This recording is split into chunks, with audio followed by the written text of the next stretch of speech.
A todos, todas y todes, sean muy bienvenidas, bienvenidos y bienvenides a este taller, un taller de intervención social con enfoque de género. Mi nombre es Beatriz Barra Ortiz, soy facilitadora territorial del programa de intervención comunitaria, soy antropóloga y este taller lo hemos preparado en conjunto a un grupo de compañeras estudiantes de la carrera de psicología de quinto año, Jocelyn Arenas, Dafne Mallea Castro, Doris Berejano Zamorano, y quien les habla. Hemos preparado con muchísimo cariño esta instancia tan relevante, sobre todo en estos tiempos y en esta época de tantos cambios y tantas transformaciones visibles que nos exige la sociedad, y sobre todo para quienes trabajamos acompañando, interviniendo, participando en distintos espacios del mundo social. Nuestra propuesta de hoy día tiene como objetivo un poco compartir nuestras propias experiencias, las propias reflexiones que hemos tenido y también algunos puntos en común que nos parecen bien relevantes para poder ir pensando este trabajo con enfoque de género, sobre todo en el contexto de las comunidades. Nuestras presentaciones tienen que ver con esas claves que consideramos que son pertinentes, que pueden aportar y alimentar a lo que todos y todas y todos estamos realizando, y también buscan hacer algunas problematizaciones de cómo se ha ido trabajando la intervención, que desde nuestra mirada también la tenemos que eh, un poco releer, un poco cuestionar por lo que significa intervenir. Y por otra parte, nos interesa ir cerrando la conversación con alguna reflexión colectiva sobre los aprendizajes que vamos a obtener de este espacio y también de las reafirmaciones, porque sabemos que muchos y muchas de ustedes están trabajando en distintas iniciativas y propuestas que van en la línea del acompañamiento y la intervención social. Por ello, hemos estructurado de alguna manera la conversación en distintos momentos. Tenemos una primera instancia donde cada una de nosotras va a hacer una breve presentación desde un punto de vista más teórico, conceptual, con algunas claves también para la práctica, pero de modo muy general, por el poco tiempo que tenemos para este objetivo. Y tenemos también una segunda parte donde vamos a abrir las palabras a quienes quisieran hacer alguna pregunta o algún comentario. Por el poco tiempo que tenemos, lamentablemente, para un objetivo tan amplio y tan grande y tan importante, las preguntas que no se puedan contestar, vamos a anotarlas y vamos a hacer una devolución para todas las personas que están viéndonos y asistiendo, que va a llegar posteriormente a sus correos. Para acompañar también este momento, como grupo de trabajo preparamos un set de distintos recursos pedagógicos, videos, algunos protocolos, algunas infografías, una bibliografía bien específica.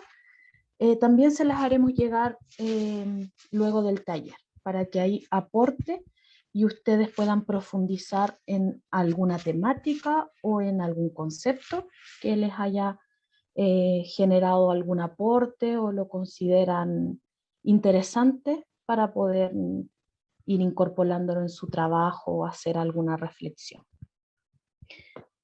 Con esto damos inicio a nuestro espacio. Muy buenas tardes a Paola, que nos está saludando. Muchas gracias por asistir. Esperamos de todo corazón y con mucho cariño que este espacio sea de mucho aprendizaje y por sobre todo, y tenemos nosotras la convicción de que sea de reafirmación de lo que ya estamos generando en las comunidades y en los territorios. Para comenzar, quisiéramos situarnos desde un lugar. Como equipo nos parece muy relevante poder pensar desde nuestra propia experiencia y desde nuestro propio territorio y de nuestra propia historia.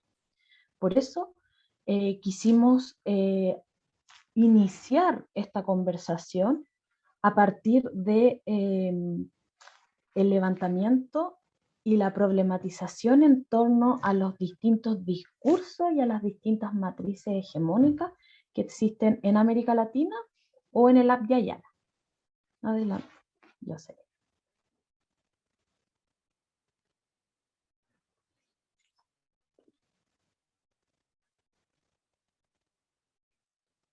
Lo primero que quisiéramos señalar es que nuestra historia tiene un pasado colonial.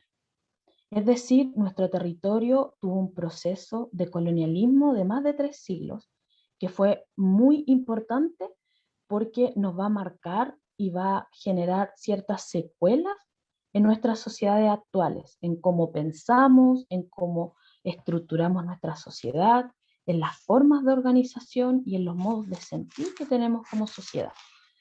Entonces, quisiéramos señalar que existen diferencias entre colonialismo y colonialidad. En primer lugar, cuando hablamos de colonialismo, este colonialismo que vivimos por parte de los españoles en 1492, estamos hablando de aquellos procesos y en los aparatos políticos y de dominios que se desplegaron en nuestro territorio para garantizar la explotación del trabajo y también para generar riquezas hacia las colonias que iban en beneficio de alguna manera de los colonizadores. Entonces podemos entender que el colonialismo que vivimos tiene que ver con eso, con esas operaciones políticas, militares y aquellas instituciones que se localizaron en nuestro territorio. Y por otro lado, tenemos la diferencia con lo que se llama colonialidad. La colonialidad se va a referir a un patrón de poder global que es mucho más profundo y que se instaló con este proceso de colonialismo y que tiene que ver con que en ese proceso además impactó mucho más fuertemente y se naturalizaron las distintas jerarquías que se establecieron en ese periodo. Por ejemplo, jerarquías territoriales, jerarquías raciales, culturales, epistémicas, que tienen que ver con los conocimientos y que de alguna manera posibilitaron que se pudieran reproducir y pudieran generar relaciones de dominación y explotación en este territorio. Entonces vemos que de alguna manera el colonialismo tiene como una gran secuela, como una gran consecuencia y como una marca la colonialidad.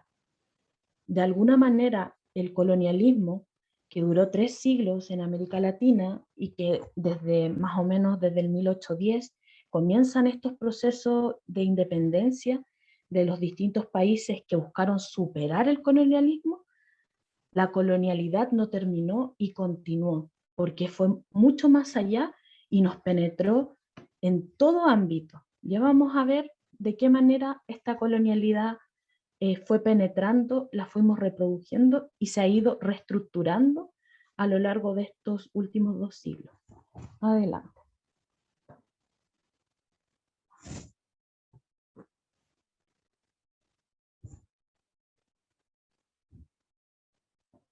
En esta imagen quisiera que la pudiéramos observar de manera crítica, porque las imágenes también develan imaginarios, estereotipos, discursos, formas de pensamiento.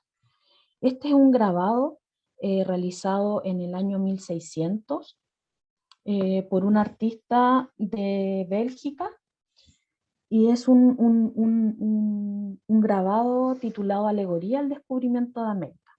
Si observamos bien este grabado, podemos ver distintos imaginarios que están detrás de esto y que tienen que ver con un discurso que ha sido predominador en nuestro territorio. Podemos ver aquí a Américo Vespucio, que tiene distintos símbolos de poder. Tiene detrás de él hay un barco que tiene que ver con lo que significó la llegada de los españoles. Encontramos a una mujer que está desnuda y está en una posición también como en una hamaca. Por otro lado, atrás tenemos, no sé si logran ver, pero estamos viendo a dos personas que están desnudas y que están con fuego, con una pierna. Entonces podemos visualizar también como una escena de canibalismo. Entonces, esta imagen un poco condensa el discurso que fue construyendo Europa cuando llega a América, una América que es feminizada, que está representada por esa mujer, y un colonizador que llega con la tecnología, con el poder y con el conocimiento. Entonces vemos que el descubrimiento de América tiene muchísimas más consecuencias que solo el control del territorio. Adelante, Joseph.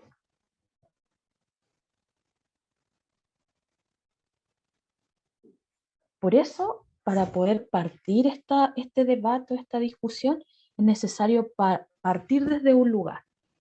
Y nos parece relevante situarnos dentro de la noción sistema mundo moderno colonial capitalista, que es un nombre muy amplio, que articula distintos problemas, pero que a la larga lo que involucra esta noción es que existe un relato, una historia, un imaginario que es eurocéntrico. Y al ser eurocéntrico significa que Europa, como continente, como lugar de construcción del conocimiento, como lugar que está en la cúspide del progreso de la humanidad, se desliza como el eje temporal del progreso histórico. Es decir, que ese es el lugar donde la humanidad debería llegar a ese progreso, y de alguna manera se constituye Europa como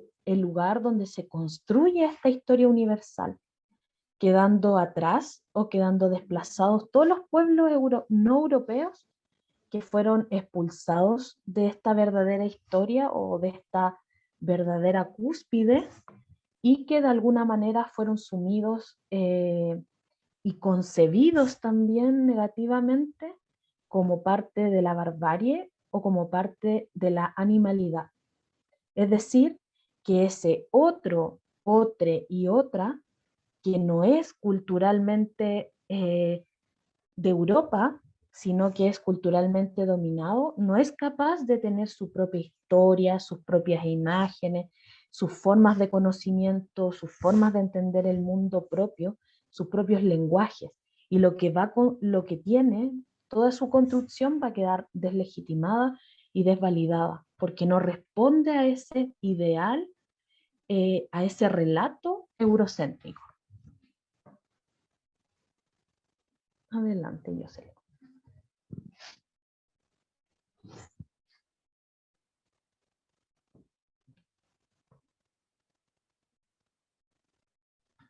En ese contexto de crítica a estos imaginarios y a estos relatos eurocéntricos que desplazan a otros pueblos, a otras culturas y a otros territorios que no provienen de Europa, existe una crítica que se le denomina el giro de colonia.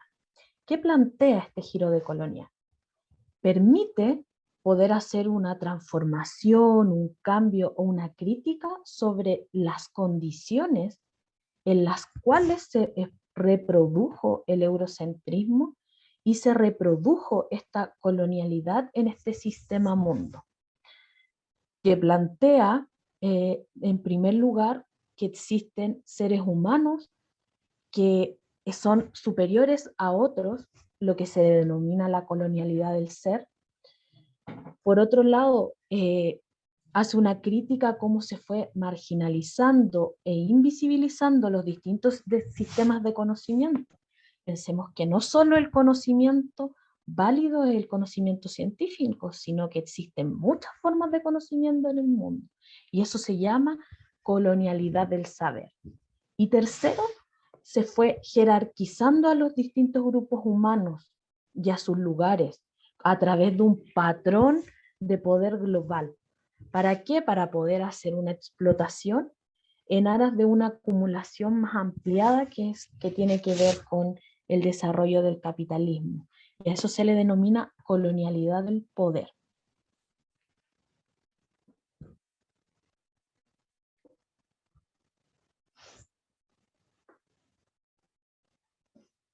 Una antes. Parece que te pasa.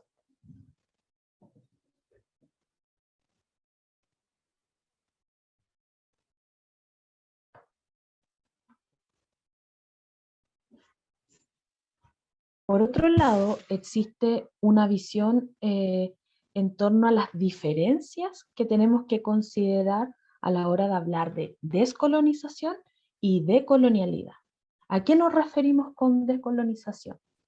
La descolonización tiene que ver con cómo nuestros países o nuestros territorios fueron independizándose de las colonias. Lo que empezó, como bien decía al principio de la presentación, en 1800 y que en América Latina, en la Yayala, todavía existen relaciones de relaciones coloniales.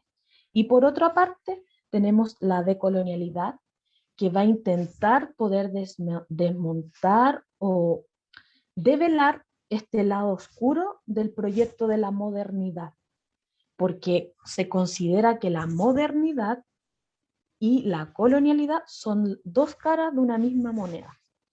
Por lo tanto, la decolonialidad se refiere a un proceso mucho más amplio que busca trascender históricamente de esta colonialidad, como una labor urgente, como una labor necesaria en nuestro presente. Y de alguna manera lo que busca es poder transformar y subvertir el patrón de poder colonial que se ha instalado y se impregnó en nuestra sociedad.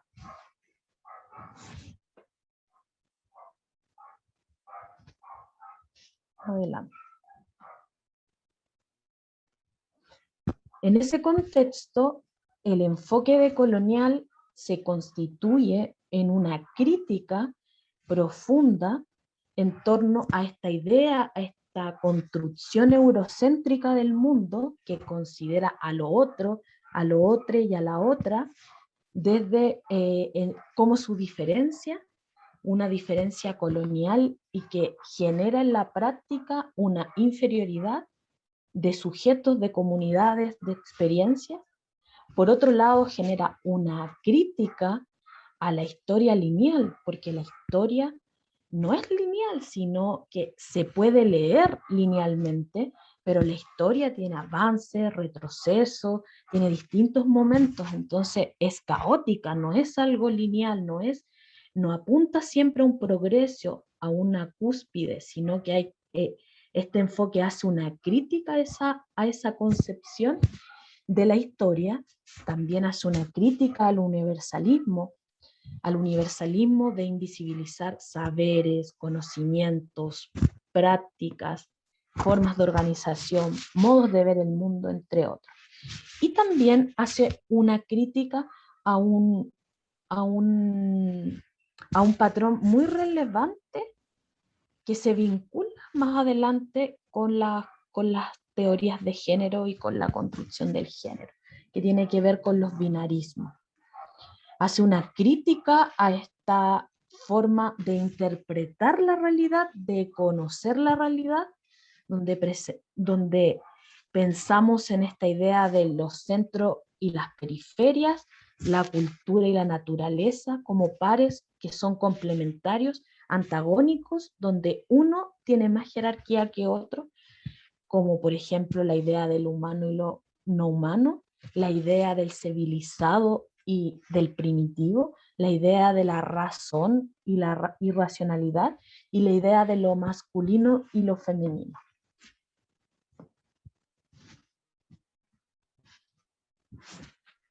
Adelante.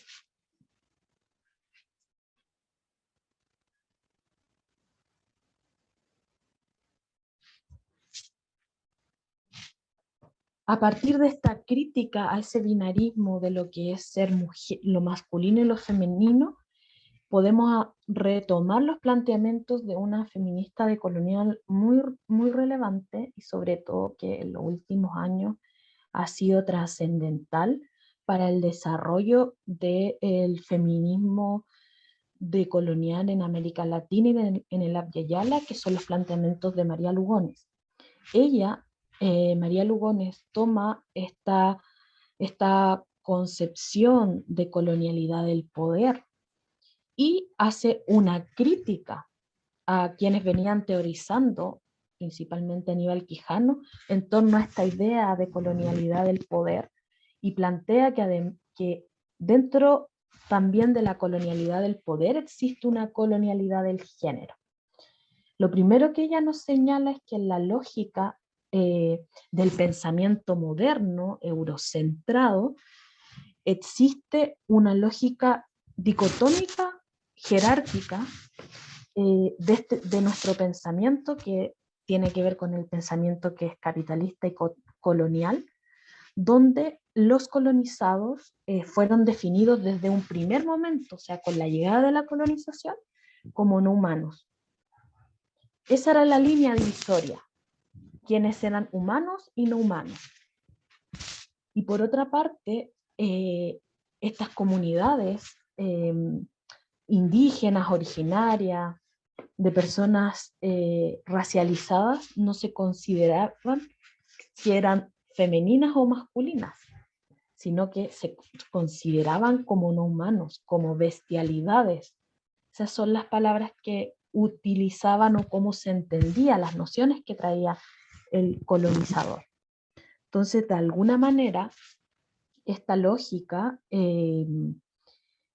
capitalista, eurocéntrica, lo que hace es que va a instalar diferencias de género en lugares donde no necesariamente habían existido diferencias de género jerárquicas, dicotómicas, en las que un género estaba inferiorizado por sobre el otro, sino más bien existían otras formas a lo mejor de concebir las relaciones entre los géneros.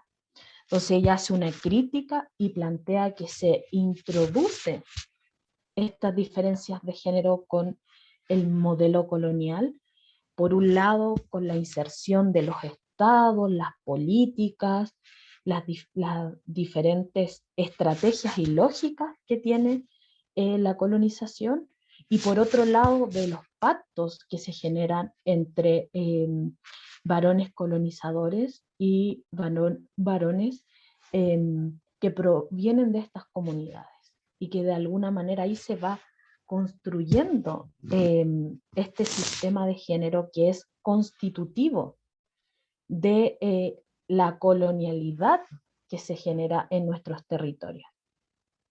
Por lo tanto, para ella el sistema de género es impuesto a través del colonialismo y va a abarcar la subordinación de las hembras en todos los aspectos de la vida. Es decir, que se va a constituir como la colonialidad de género como algo central en este proceso de colonialidad.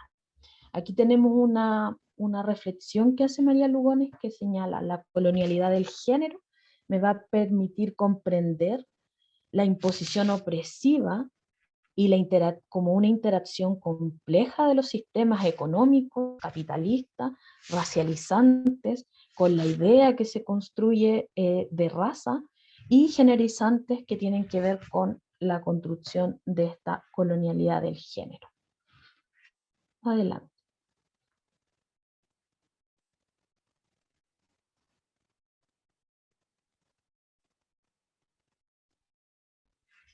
Ella hace su reflexión en torno a la colonialidad del género, también analiza que previa a la colonización en muchos pueblos originarios americanos existía una comprensión no binaria del género.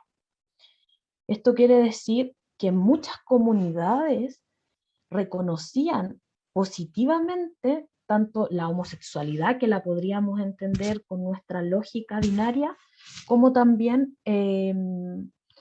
entendían al género en términos más igualitarios y no en términos de subordinación que el capitalismo eurocentrado terminó de imponer. Entonces vemos que ella recupera todas estas experiencias de organización social y de comprensión también de esos cuerpos que no provenían de esta visión binaria jerárquica. Entonces, de alguna manera, podemos comprender que desde esta mirada que no siempre existieron esas diferencias jerárquicas y que existió una diversidad de posibilidades para los cuerpos y subjetividades y relaciones entre personas.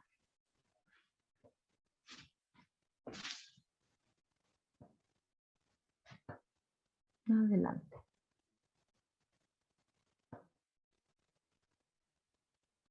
Para situarnos un poco en cómo las activistas y las distintas teóricas decoloniales han ido construyendo su proyecto, que también se va articulando desde distintas matrices, desde distintas experiencias, saberes.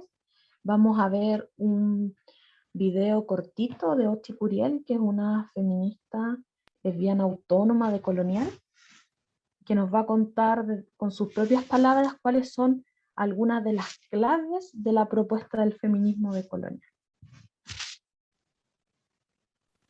Ochi Curiel es una activista del feminismo latinoamericano y caribeño, impulsora del movimiento de mujeres afro-latinoamericanas y afrocaribeñas. Ha publicado numerosos artículos sobre racismo, feminismo crítico, lesbianismo feminista y feminismo decolonial. En su investigación propone otros marcos analíticos para la comprensión más compleja de las relaciones sociales, articulando una mirada imbricada de las opresiones de raza, sexo, clase, sexualidad y geopolítica. Bueno, la teoría postcolonial nace fundamentalmente en la India y África a partir de lo que fueron las independencias más contemporáneas, digamos, de países de la India y África. Y es un pensamiento que viene de esta experiencia con una propuesta que tiene que ver con el giro lingüístico y también con una crítica al eurocentrismo epistemológico que se ha desarrollado. La propuesta decolonial nace con una relectura de la historia, de lo que pasó en América Latina y el Caribe a partir de 1492, en el sentido de considerar la modernidad occidental como producto del capitalismo que se instaló, digamos, en esta época, pero también considerando que el colonialismo fue lo central para producir la modernidad occidental. A partir de ahí, digamos, se desarrollan varios elementos como un concepto clave que es la colonialidad como una secuela de eso que pasó desde el 1492 hasta el día de hoy, de cómo el capitalismo, digamos, funciona, de cómo el racismo funciona, de cómo las opresiones funcionan. Y además, el feminismo decolonial tiene que ver con una crítica al interior del feminismo en su universalidad, digamos, a pensar la subordinación de las mujeres. A partir de ahí retomamos diferentes propuestas que yo misma he sido parte, digamos, de esos movimientos, como por ejemplo el feminismo negro, que lo que hace es cuestionar esta universalidad de las mujeres, que no considera la raza, la clase, la sexualidad, etcétera, lo que es la imbricación de las opresiones, no solamente como identidad, sino como una episteme que explica cómo se articula esta trilogía modernidad, colonialismo y capitalismo global, ¿no? Retomamos también aportes de otras corrientes políticas como el feminismo autónomo, donde cuestionamos un poco la institucionalidad del feminismo. Esa institucionalidad viene dada por las políticas que aplicó el Banco Mundial, el Fondo Monetario Internacional, la Cooperación Internacional del Norte, el proceso de ONGización, es decir, cómo parte del movimiento se convirtió en ONGs, donde se empezó a burocratizar la práctica política. Retoma también parte del lesbianismo feminista como para entender el régimen de la heterosexualidad como un régimen, digamos, que toca todo tipo de relación social, no solamente la sexualidad en términos de práctica sexual, y que instala ese régimen lógica como el matrimonio, la familia nuclear, la ideología de la diferencia sexual, y que tiene efectos, digamos, no solamente en las lesbianas, trans, gays, sino también en todas las relaciones sociales que tenemos, ¿no? Y el feminismo decolonial también tiene una cosa muy importante en términos epistemológicos, es decir, cuáles son las categorías que utilizamos para explicar esa realidad y además desengancharnos de las categorías modernas que se inventaron en esta trilogía, como por ejemplo democracia, Estado moderno. O sea, no solamente criticamos las categorías en ese sentido, sino que lo hacemos prácticas políticas en torno a una propuesta autónoma. Le damos importancia mucho a otras maneras que no son la escritura, a pesar de que escribimos bastante, no es descartarla, pero sí darle importancia a otras formas de conocimientos, a otras formas de producir pensamiento, como cuestiones artísticas, como cuestiones visuales. El artivismo yo creo que es una cosa muy importante que retomamos como una cosa muy, muy interesante. La historia oral, digamos, como parte de recuperar una parte del pensamiento que no se ha institucionalizado en la academia. En conclusión, el feminismo decolonial es práctica y acción. Al mismo tiempo que estamos pensando y teorizando, estamos haciendo práctica política, y al revés, es decir, estamos haciendo práctica política y a la vez pensando y teorizando sobre nuestra realidad y lo que queremos proponer como proyecto político. La clave sería pensar una relectura de la historia. O sea, yo creo que nos contaron una historia, la historiografía hegemónica nos contaron una historia donde supuestamente los colonizadores eran conquistadores y descubridores, ¿no? Hemos dicho, no solamente nosotras, sino también grupos indígenas y afros, que lo que hubo a partir del 1492 fue un etnocidio histórico que todavía tiene secuelas, digamos, en esta colonialidad contemporánea.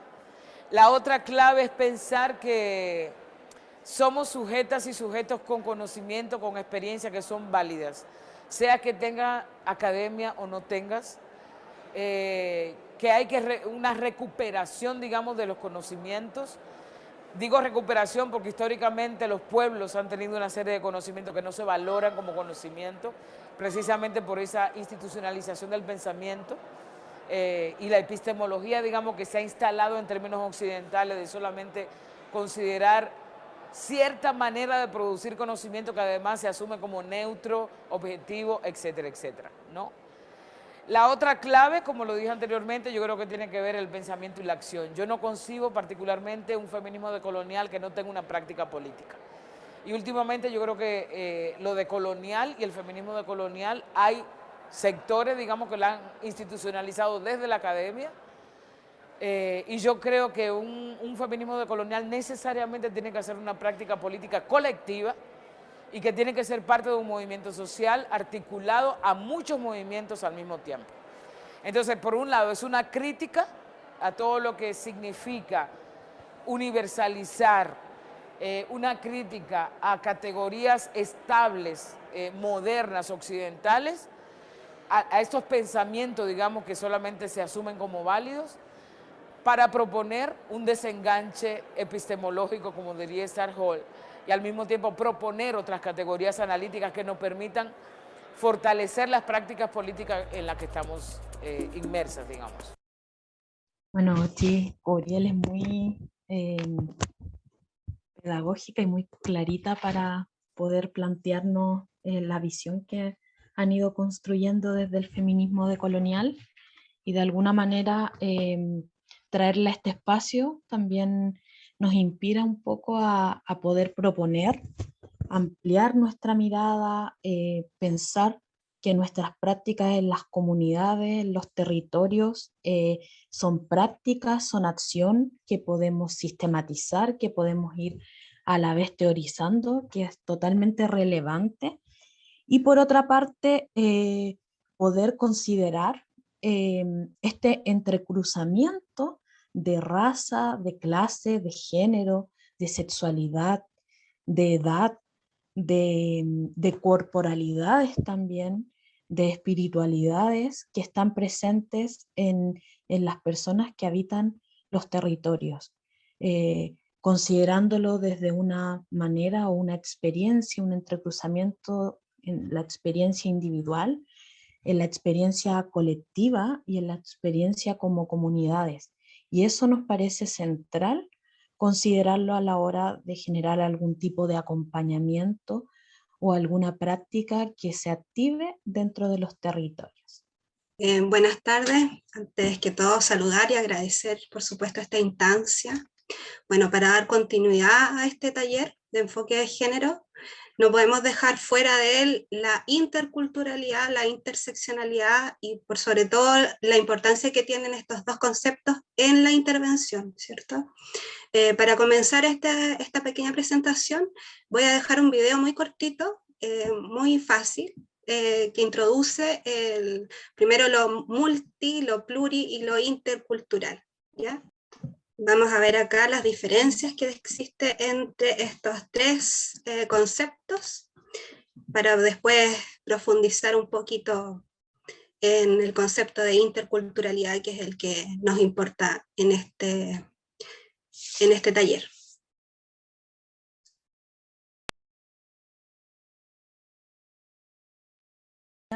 Pluriculturalidad e interculturalidad. Dentro de la multiculturalidad, el eje central es la tolerancia. Existen grupos, sin embargo, estos grupos están separados en las prácticas sociales y políticas. No existe una relación de unos grupos con otros. Solo existe una colección de culturas, estos dentro de un país.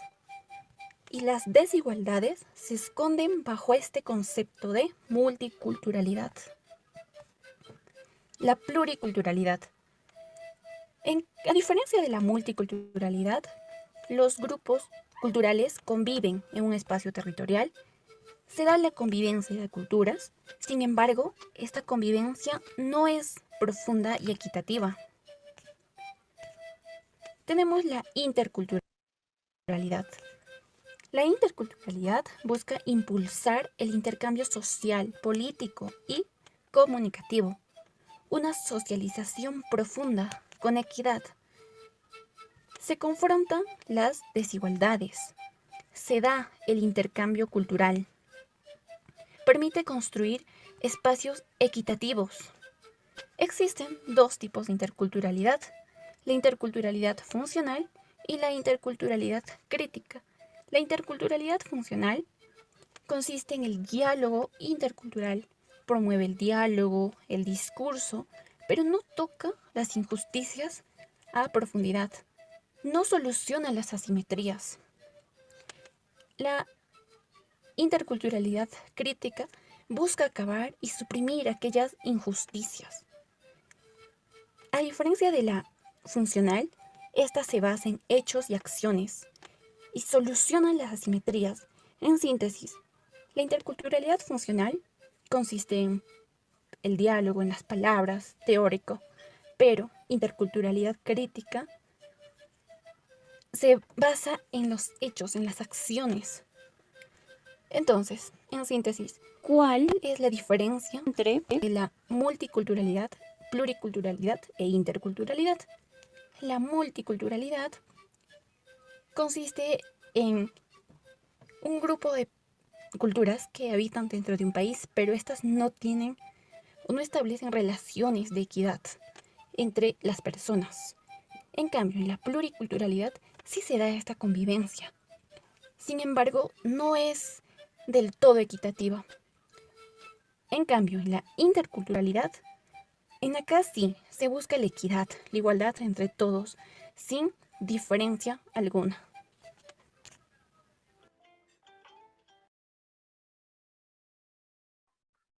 Bueno, ahí pudimos observar, ¿cierto?, en este video que cada uno tiene diferentes significados. Vamos a volver a la presentación. Voy a comenzar señalando, por ejemplo, que la multiculturalidad tiene su origen en Canadá, en la Carta Canadiense de Derechos y Libertades de 1982, y que se reafirma en 1988 mediante una ley. Esta pretendía establecer una política respetuosa con las culturas migrantes presentes en el territorio.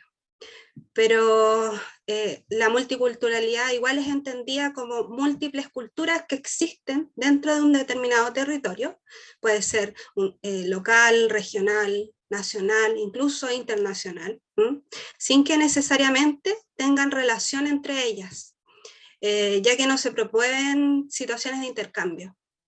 En resumen, una situación multicultural supone la existencia de muchas culturas unidas en lo espacial, pero no en las prácticas sociales. Entonces se produce de todas formas marginación, segregación. La próxima, por otro lado, la pluriculturalidad que tenemos acá, es la presencia simultánea también de dos o más culturas en un territorio, con posibilidad de interrelacionarse, ¿ya? Es el referente más utilizado en América Latina, es decir, en nuestro territorio, por una necesidad de tener un concepto que nos represente. La multiculturalidad está más centrada en lo europeo y en lo norteamericano. Sin embargo, la pluriculturalidad es más del terreno de América del Sur y América Central, ¿ya? Esto es requerido, esta necesidad que tienen estos pueblos también es para promover la riqueza que tienen los pueblos originarios y sugiere la pluralidad histórica, como decía antes Bea, ¿cierto? Que hablábamos de la decolonialidad. Entonces acá también se plantea una pluralidad histórica en la que conviven varias culturas en un mismo espacio o en un mismo territorio, y juntas pueden hacer nación, pero tampoco permite la equidad entre los pueblos. También se mantiene esta diferencia entre los distintos grupos. ¿Cuál es la diferencia con la interculturalidad? La siguiente, Jocelyn, por favor. Bueno, la interculturalidad se orienta a desarrollar la interacción entre las personas.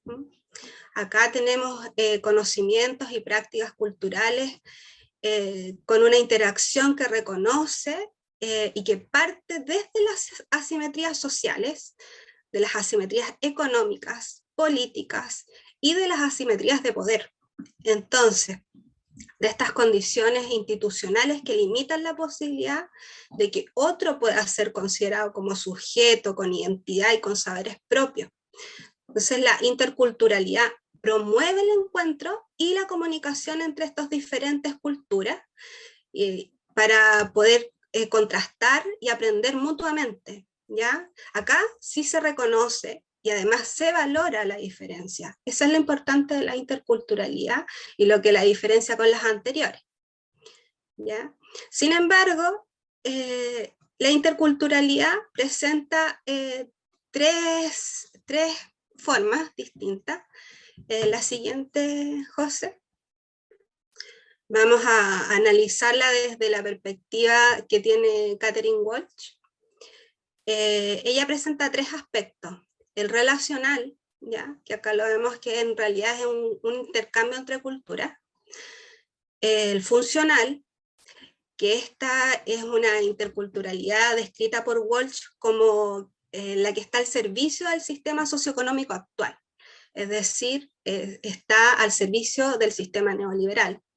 Porque a pesar de que promueve el diálogo y la convivencia, no le da relevancia a las asimetrías o inequidades sociales y estructurales a las que se enfrentan los pueblos originarios o la población inmigrante. Lo que profundiza inequidades estructurales de este sistema en el cual nosotros estamos hoy. Bueno, asume una diversidad cultural como eje central y busca el reconocimiento e inclusión de los pueblos, pero los mantiene fuera de los dispositivos y los patrones de poder.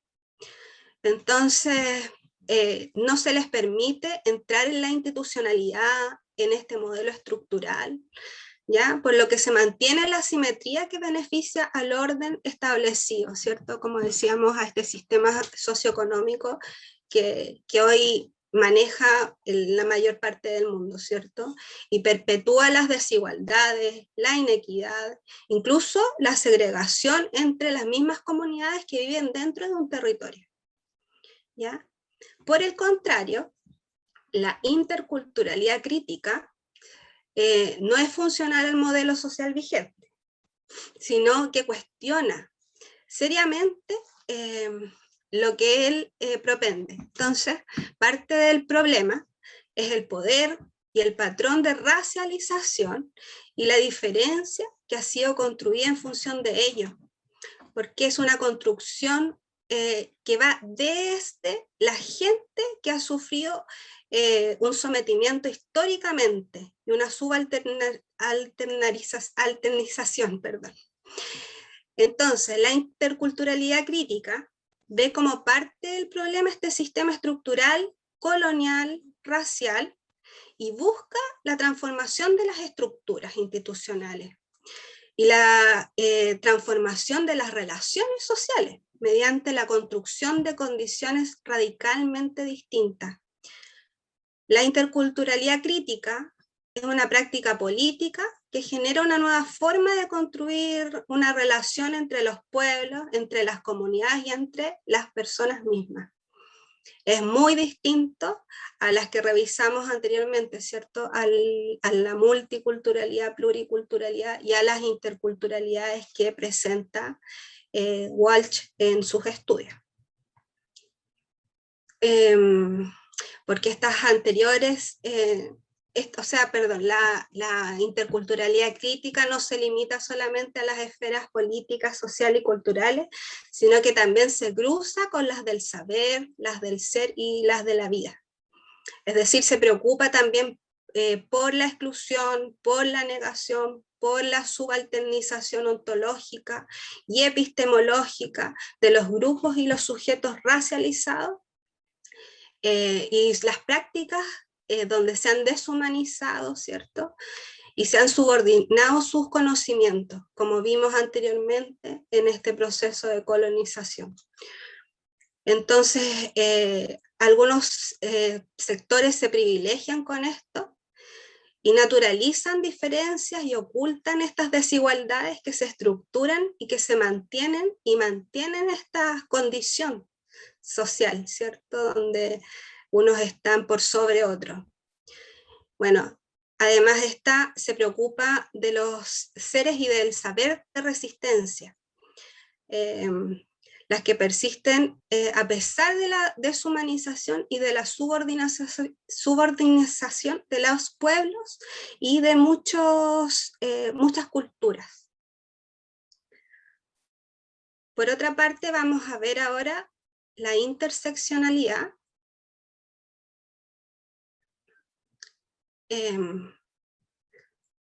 Bueno, la interseccionalidad, que es una perspectiva teórica y metodológica que busca dar cuenta de múltiples y variadas manifestaciones de las relaciones de poder que generan opresión y discriminación en las mujeres y en distintos grupos, ¿cierto?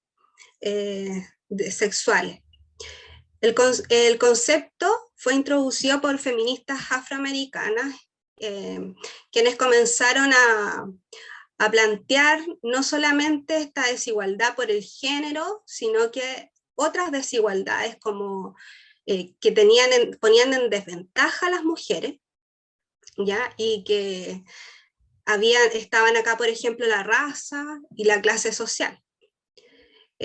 Entonces este análisis interseccional nos permite entender que las distintas formas de opresión están en interacción, en interdependencia mutua, y generan distintas maneras en que las mujeres y otros grupos experimentan desventajas, discriminación.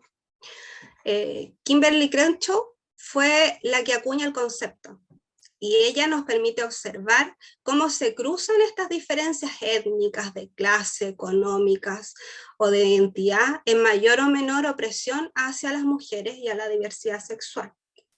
Acá, por ejemplo, hay una rueda en la que se dividen los diferentes tipos de discriminación interseccional. Podemos ver, por ejemplo, la edad, el género, la raza, la etnia, y cómo la situación económica de una persona, el origen, la educación, pueden incurrir en formas de opresión que se van entremezclando, y cuando hay mayor cantidad de estas opresiones, se genera mayor discriminación, ¿cierto? Y menos oportunidades para las personas que experimentan esta situación. La siguiente, compañera.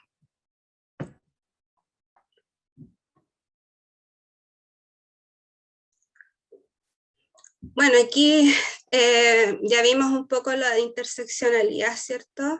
Que era lo que hablábamos recién dentro de esta rueda. La siguiente, José, por favor. Vamos a ver ahora lo que es la intervención.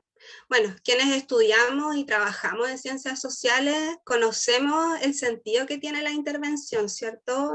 Que aquí, por ejemplo, hay unas palabras que definen un poco lo que entendemos nosotros, ¿cierto? Que tiene que ver con metodologías, con diversidad, con análisis sociales, ¿cierto? Pero también tiene que ver con salud, con educación, con comunidades, con contextos socioeconómicos, con contextos políticos, sociales, ¿cierto?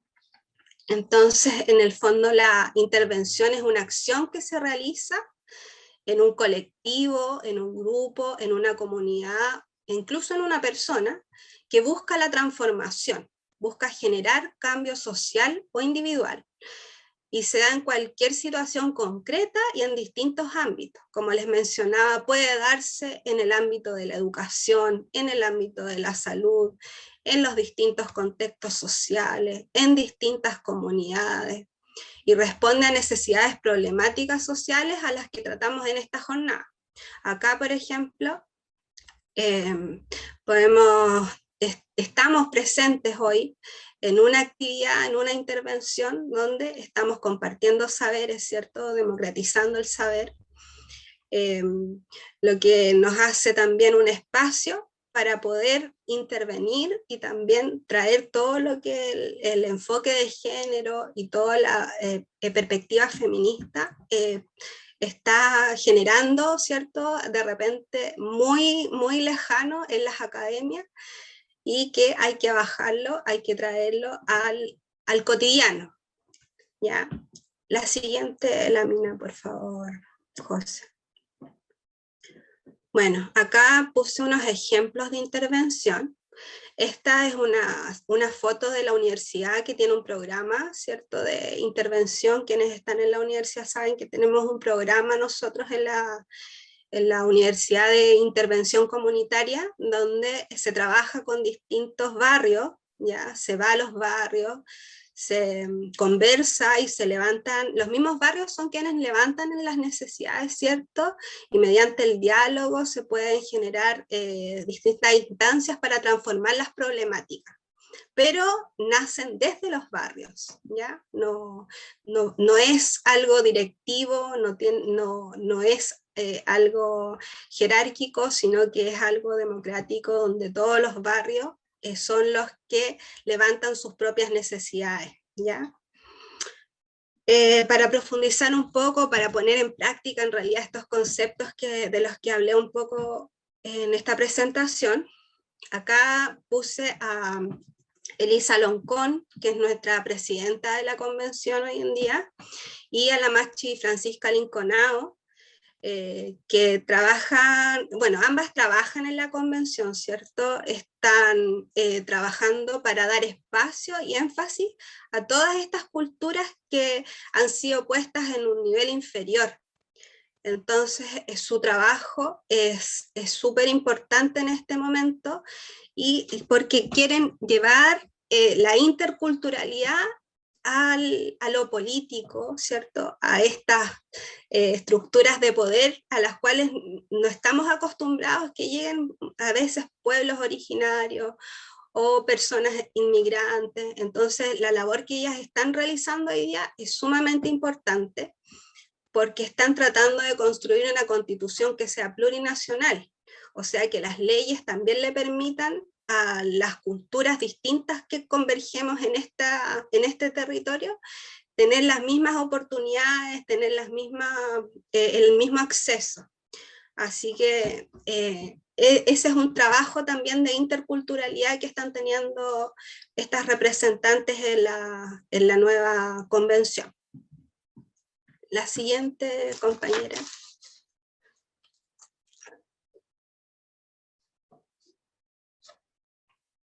Aquí voy a mostrar un poco un ejemplo de interseccionalidad con dos casos lamentables.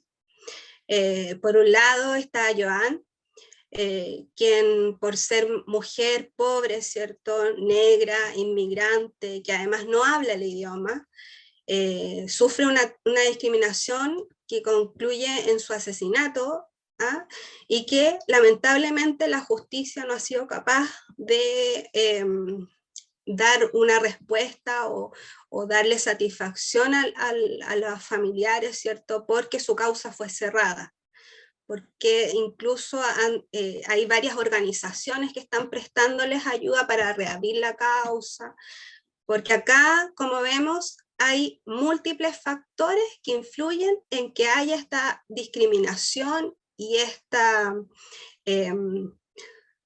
¿cómo se dice?, que lleva lamentablemente al asesinato de Joan y pérdida, ¿cierto? ¿Por qué? Porque se confluyen en ella distintos aspectos, ¿cierto? El ser pobre, el ser negra, el ser inmigrante, el no hablar el idioma.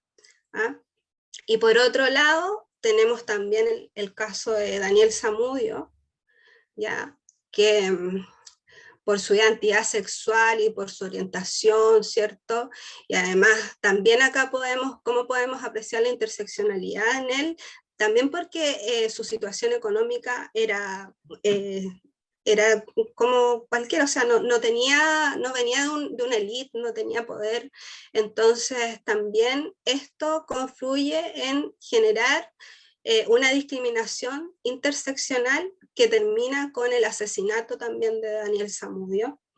Y por eso es tan importante y relevante trabajar con estos enfoques, tener conocimiento tanto de la interculturalidad crítica, de la interseccionalidad, porque para trabajar en intervenciones tenemos que ser capaces de entregar estos conocimientos, ¿cierto? De generar estos saberes, de levantar esos saberes que tienen las comunidades para crear, transformar lo que nos han venido diciendo y que con el tiempo hemos logrado darnos cuenta de que no era tan así, ¿cierto? Que todos tenemos capacidades, todos tenemos y debemos tener las mismas oportunidades. Así que, bueno, con el caso de Daniel, doy paso a mi compañera Jocelyn, que va a continuar con la presentación. Gracias, Dafne. Aquí. Ya, bueno. Buenas tardes a todos, todas y todes. Yo les voy a hablar sobre la interseccionalidad de géneros, les voy a hablar sobre identidad y sobre diversidad sexual, ¿ok? Bueno, con respecto a la interseccionalidad de género, bueno, en sí la interseccionalidad nos revela lo que en realidad no se ve en cuanto a las categorías como género y raza, que se conceptualizan como separadas unas de otras, ¿ya? Es decir, dada a este término binario del género, lo que se produce en realidad es como el invisibilizar a quienes no pertenecen a dichas categorías, ¿ok? Y por lo general, desde esta interseccionalidad se ve puesta a la mujer y las categorías raciales, ¿ok? Ahora, acá también se abre otro tema que es con respecto a la identidad, ya que según Erik Erikson, que es un psicólogo psicoanalista, ya que él propone él propone esto, propone que para lograr una identidad, ¿okay? Se necesita haber pasado por todo un proceso activo de búsqueda, y este proceso activo de búsqueda incluye la aceptación del propio cuerpo, la aceptación y conocimiento objetivo de la propia personalidad, la identidad sexual, la identidad vocacional, la identidad moral, que estas son temáticas que se ven puestas en la interseccionalidad que han propuesto mis compañeras anteriormente. En base a esto, específicamente con el tema de la identidad sexual, tenemos estas temáticas. Son 4 temáticas. Una de ellas es el sexo biológico, que hace referencia a las características biológicas y caracteres sexuales primarios y secundarios. Y acá se encuentra macho, que se refiere a cuando se nace con pene, hembra cuando se nace con vulva, e intersex cuando se nace con caracteres sexuales primarios de ambos sexos. Acá hay un gran tema, ya que dada este binarismo del género, por lo general las personas intersex son mutiladas al nacer, o sea que se les asigna que ahora pasa el tema, una identidad de género sin ser consensuado. Y con respecto a la identidad de género, esta hace referencia al propio sentir, del quién soy, cómo me siento aquí en mi mente, ya qué tan conforme me siento con las expectativas sociales que se tienen respecto de cada género, siendo estas expectativas sociales este binarismo que viene de lo femenino y lo masculino. Algunas etiquetas son cisgénero, transgénero, género no binario, queer, agénero, demiboy, demigirl, entre otros. Ahora lo voy a explicar. Por ejemplo, una persona cisgénero sería una persona cuyo sexo biológico concuerda con la identidad de género que expone la sociedad. ¿Ok? Por ejemplo, se nace macho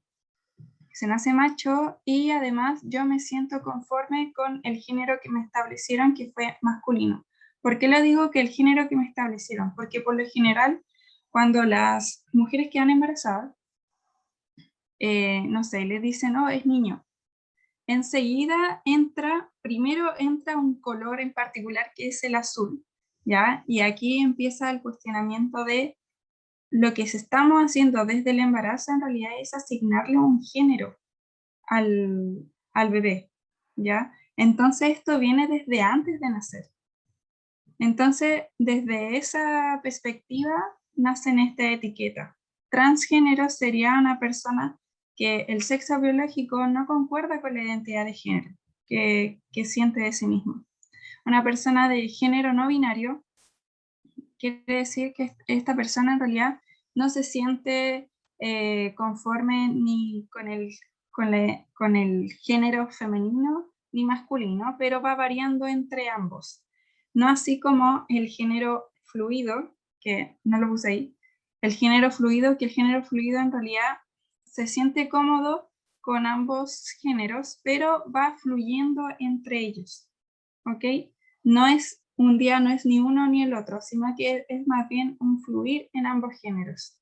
Está la identidad de género queer, que en realidad las personas queer no están dentro de ninguna de las categorías descritas anteriormente.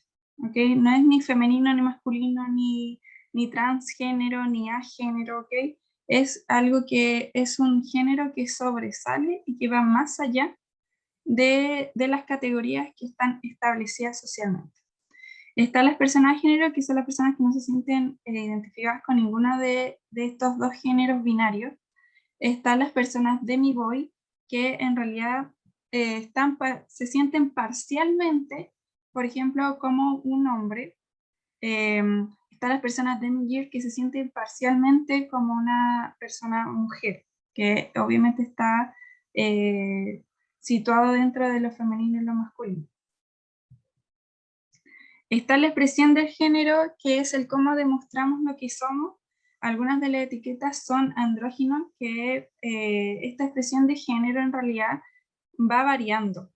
¿Ok? Esta expresión de género la podemos identificar que son estas personas que vemos y en realidad no sabemos qué son. No sabemos si es femenino o masculino. ¿Ok? El género no binario, de la expresión de género no binaria, es que en realidad es similar, pero ya esto es como más consensuado, ya en el sentido de que no cabe dentro de estos dos géneros, femenino y masculino. El género fluido, como mencioné anteriormente, va fluyendo de un género a otro, y el género femenino masculino, que son las expresiones de género que están puestas por la sociedad. Por último está la orientación sexual, que se refiere hacia quién o quiénes nos sentimos atraídos, atraídas y atraídes. Hace referencia a la atracción romántica, física, erótica y o sexual que podemos sentir hacia un género, otro género, varios géneros, ambos géneros o ningún género. ¿Okay? Algunas de las etiquetas son lesbiana, gay, bisexual, pansexual, asexual, demisexual y antrosexual. Puse entre otros en todas las categorías, ya que siempre se van agregando más, se van actualizando todas estas como teorías, entonces es pertinente dejarlo abierto. Ya, las personas antrosexuales son las personas que no se sienten cómodas con ninguna de las categorías mencionadas anteriormente. ¿Okay? O sea, no se sienten tan lesbianas, no se sienten tan gay, no se sienten tan bisexuales, no se sienten a gusto conforme con ninguna de las categorías anteriores. Las personas demisexuales son las personas que sienten atracción sexual una vez establecido un vínculo emocional, ¿okay? Un vínculo afectivo fuerte, ¿ya? Las personas sexuales son las personas que sienten atracción romántica, pero no sienten atracción sexual o erótica, ¿ok? Las personas pansexuales son las personas que sienten atracción hacia cualquier persona independiente de su expresión de género, orientación sexual o identidad de género, incluyendo el sexo biológico. Las personas gays son las personas que gustan son las personas que gustan de su mismo género, ¿ok? Hombre, hombre, lesbiana, mujer, mujer. Ya, acá es como, bueno, Annie Fausto es una teórica feminista y bióloga, quien menciona que todavía se asume que el sexo es binario y fácilmente determinable a través de un análisis de factores biológicos, pese a que en estudios médicos y antropológicos se sostiene lo contrario. ¿Ok? La sociedad presupone un paradigma sexual binario sin ambigüedades en el cual todos los individuos pueden clasificarse prolijamente, ya sea como masculinos o femeninos. Esto se ve reflejado, por ejemplo, en individuos intersexuales, quienes son convertidos quirúrgicamente y hormonalmente en machos o hembras. ¿Ya? Por último, María Lugones indica que pese a que en la modernidad eurocentrada capitalista todos somos racializados y asignados a un género, no todos somos dominados o victimizados por ese proceso, ya que el proceso es binario, dicotómico y jerárquico. Este selecciona al dominante de los grupos sociales como su norma, es decir, acá en realidad se presenta todo lo mencionado anteriormente por mis compañeras, ya que cuando hablamos, por ejemplo, de racismo, cuando se habla del feminismo anterior, ya así, sin mencionar el colonialismo, estamos en realidad tomando en cuenta solamente a las mujeres blancas, ¿ya? Y de clase, pero no se estuvo tomando en cuenta a las mujeres negras, ¿ok? Y acá también se entra a otras categorías, se puede tomar en cuenta el tema de la pobreza, el tema de la accesibilidad económica, ¿ok? Entonces, eso. El cómo nosotros vamos situando la sexualidad, el cómo nos sentimos, va de la mano con todas como estas imágenes que vamos consumiendo a lo largo de toda nuestra vida.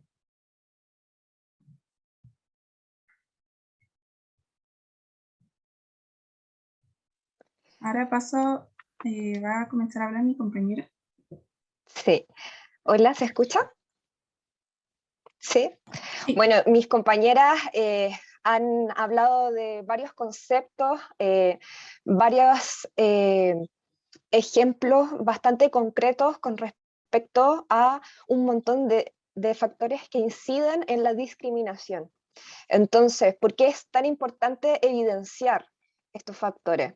Porque para uno tener un enfoque de género para una intervención social, es necesario ponerle atención, poner ojo y observar a cómo se construye el tejido social.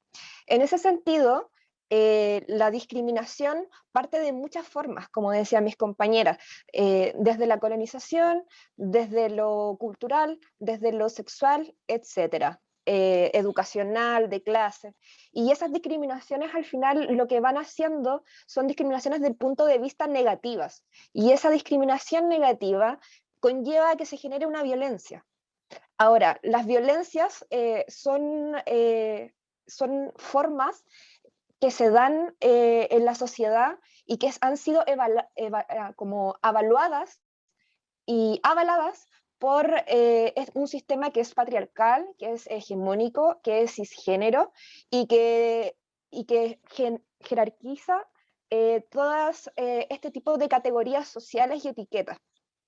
Ahora, cuando uno pone atención en la violencia propiamente tal, cómo se construye a base de todas estas discriminaciones, nos damos cuenta de que nuestra sociedad en realidad se erige en base a la violencia propiamente tal y la discriminación.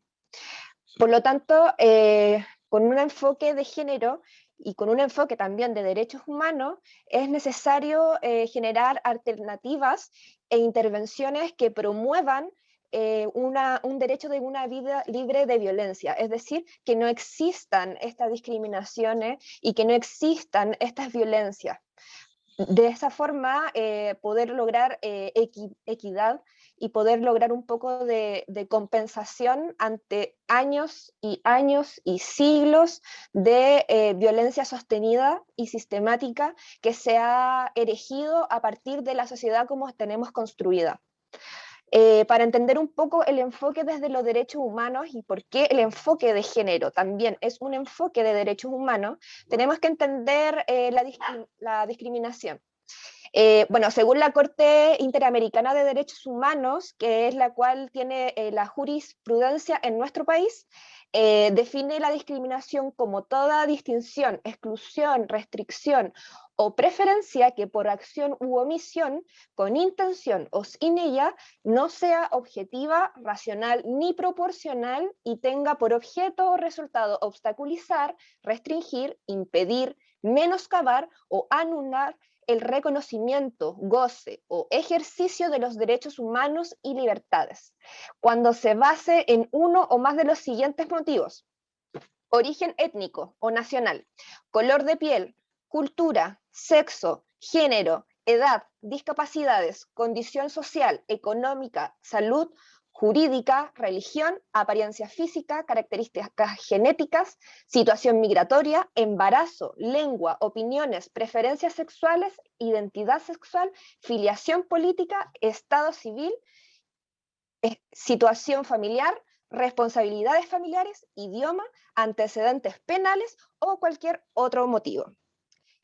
Ante esa descripción, que es bastante específica, que es una de las descripciones un poco más que engloba desde lo jurídico, desde el marco legal y normativo, qué es la discriminación, es donde nosotros podemos empezar a realizar el enfoque de estos puntos con este enfoque de género y enfoque de derechos para lograr ver cuáles son las políticas públicas que se deben generar, cuáles son las acciones sociales que se deben realizar y cuáles son los proyectos que se pueden realizar en conjunto con la comunidad que tengan esta perspectiva de equidad, de no violencia y no discriminación. La siguiente, por favor.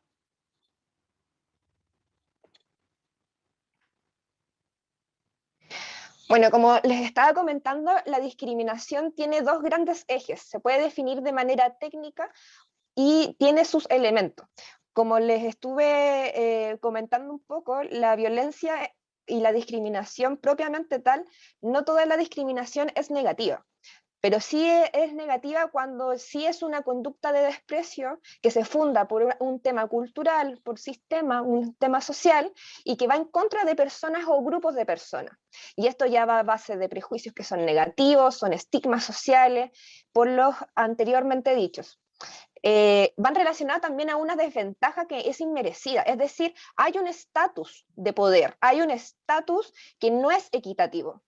Hay personas y grupos que se forman en un lugar de la jerarquía y otros que han sido desplazados y marginados hacia otras categorías más inferiores.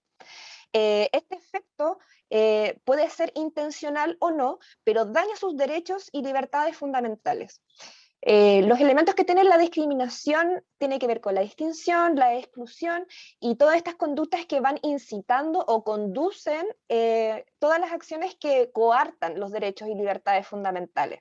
Es un trato de inferioridad, son condiciones que no son equitativas, son desiguales, limita, coarta, suspende los derechos y son juicios que también se van construyendo en base a prejuicios y estigmas y que van llevando a la segregación. La siguiente, por favor.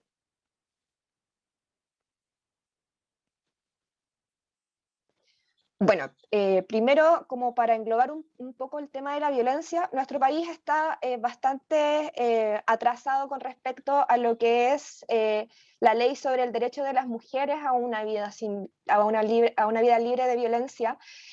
Bueno, esta ley todavía está en revisión en el Senado.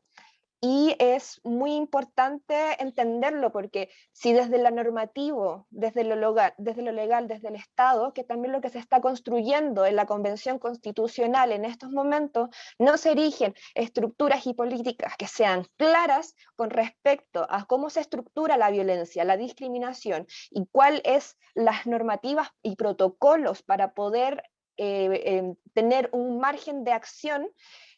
Si no tienen un lenguaje que es inclusivo, si no tienen una mirada que sea intercultural, si no tienen, si tienen el sesgo interseccional, al final lo único que hacen es seguir dando violencia y violencia, discriminación y discriminación, y no se generan cambios.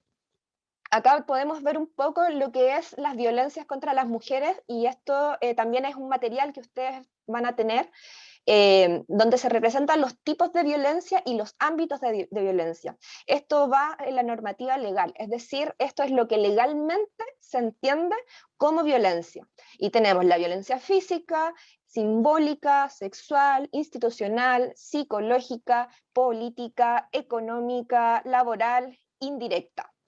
También tenemos ámbitos donde se genera la violencia. Tenemos la esfera privada, la esfera pública, en el sistema familiar, en el trabajo, la salud física, las instituciones educacionales, la salud mental, las interrelaciones, incluso la publicidad y, por supuesto, de parte del Estado. Entonces son varios niveles y esto es importante entenderlo porque como mis compañeras dicen, hay un montón de niveles y un montón de partes en las cuales se van como haciendo engranes y van sosteniendo este sistema que avala de la discriminación y avala la violencia. Entonces el enfoque de género tiene que ver precisamente con ver esas violencias, con ver esas discriminaciones, darle espacio para poder entender cómo podemos intervenir desde ese lugar. La siguiente, por favor.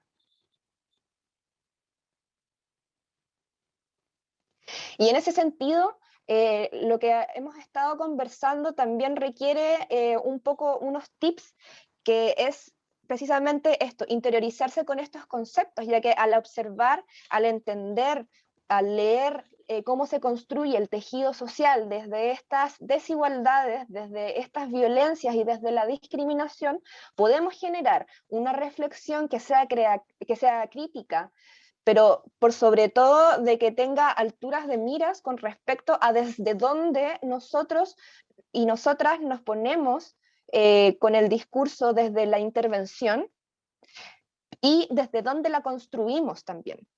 ¿Cómo la construimos? ¿Con quiénes la construimos? ¿Quiénes son partícipes de esto? Es por eso de que es necesario entender de que para la intervención social con enfoque de género, todas las propuestas deben ser participativas.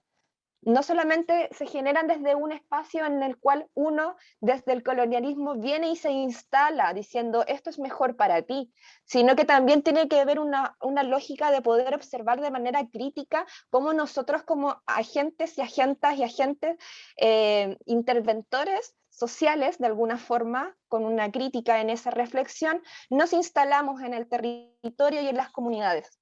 Las propuestas que son participativas también refieren a tener acciones que son afirmativas. Y estas acciones afirmativas son medidas especiales, específicas y de carácter temporal a favor de personas o grupos en situación de discriminación, cuyo objetivo es corregir situaciones patentes de desigualdad en el disfrute o ejercicios de derechos y libertades, aplicables mientras subsistan dichas situaciones. Se adecuarán a la situación que quiera remediarse y deberán ser legítimas y respetar los principios de justicia y proporcionalidad. Podrán incluir, entre esas y en la que estamos viendo, medidas que favorecen el acceso, la permanencia y la promoción de personas pertenecientes a grupos en situación de discriminación, en espacios que sean educativos, laborales, cargos de elección popular, a través de establecimiento de porcentajes o de cuotas. Y tenemos un montón de medidas que podemos ir insertando también en cómo se genera estas acciones que son más bien afirmativas. Por ejemplo, existen las medidas que son de nivelación, y son aquellas que pueden hacer efectivo el acceso a todas las personas a la igualdad real de oportunidades, eliminando estas barreras que son físicas, comunicacionales, normativas o de otro tipo. Todas estas barreras obstaculizan el ejercicio de los derechos y las libertades. Entonces, por ejemplo, podemos promover convocatorias públicas para personas sexodisidentes o diversidades culturales que han sido invisibilizadas. Existen también las medidas de inclusión, que son aquellas disposiciones de carácter preventivo o correctivo cuyo objeto es eliminar mecanismos de exclusión o diferenciaciones desventajosas para que todas las personas gozan y ejerzan sus derechos en igualdad de trato. Por ejemplo, en estas medidas podemos ver los cupos paritarios, que fue algo que se estuvo propagando mucho, sobre todo en esta convención, cupo paritario para disidencias también, no solamente entre hombres y mujeres, sino entre disidencias, pero también con pueblos originarios, para entender también que nuestra sociedad se construye no solamente desde la colonialidad, sino que hay un montón de culturas que son originarias, que son parte de este país, y se deben construir en igualdad de derechos. Otro ejemplo, por ejemplo, es la educación no sexista, el desarrollo de políticas que vayan en contra de la homofobia, la xenofobia, la misoginia, la discriminación por apariencia e incluso el adultocentrismo. También podemos ver las medidas compensatorias, medidas correctivas y acciones justas. Estas medidas tienen que ver igual con, por ejemplo, cuando se crean espacios que son segregados para el cuidado de ciertas temáticas, por ejemplo, de violencia sexual en grupos de mujeres, que son espacios que son aislados de hombres para poder tocar ciertos temas que son como más bien de carácter personal. Otras medidas compensatorias, por ejemplo, pueden ser reivindicación de la memoria de agentes sociales que hayan sido sexodisidentes, que por su sexodisidencia hayan sido invisibilizados en su quehacer político-social. Y bueno, todo este tipo de medidas nosotros podemos tomarlas como claves para cuando uno realice una intervención social sea con este enfoque de género. Es decir, esto parte incluso desde el lenguaje, sobre cómo nosotras y nosotras y nosotres podemos construir algo que vaya en pos de un sistema que sea equitativo, desde todo punto de vista, desde la creación del instrumento, desde hacia qué grupos específicos va dirigido los objetivos y las acciones propuestas dentro de la intervención social, y qué tipo de acciones específicas desde el enfoque de género y enfoque de derechos van en pos de estas personas o grupos que nosotros podemos identificar en base a todas estas desigualdades y violencias sistemáticas que están en, bueno, nuestro país y la mayoría de los países del mundo. Dejo el paso a mi compañera Beatriz. Gracias, Doris. Para continuar y ya ir cerrando un poco esta intensa conversación, intensas reflexiones, quisiéramos conversar en torno a las intervenciones sociales y comunitarias con enfoque de género y, como bien decía Doris, en un contexto que existe violencia estructural contra estas corporalidades que le hemos denominado subalternas, que están en desigualdad, desventaja, y que no lo podemos no considerar a la hora del trabajo con comunidades, organizaciones, grupos y territorios. Dale, yo sé.